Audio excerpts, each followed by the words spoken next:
इथे काही मासे आहेत, पण याच्यामध्ये मला इथं स्थानिकांनी सांगितलं इथे पिराना मासे पण भरपूर आहेत. ते पण पिराना मासे खरंच खूप खतरनाक असतात. जर त्यांच्या चपेटमध्ये आलो तर मी तुम्हाला पुढच्या व्हिडिओमध्ये दिसणार नाही, फक्त माझा कॅमेरामन दिसेल.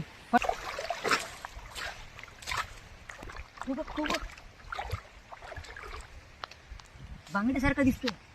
बांगडा बांगडा शॉट.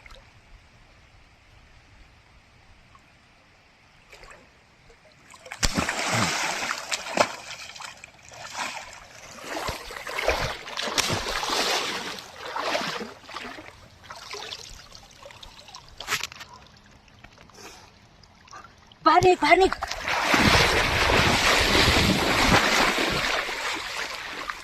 बहुतेक पिराणाच्या तोंडात जाता जाता वाचलो आपण. माझी शिकार गेली, याचं वाईट नाही वाटलं. आपण सुखरूप हरवलोय. जुगाड तर आपण नंतर पण करू.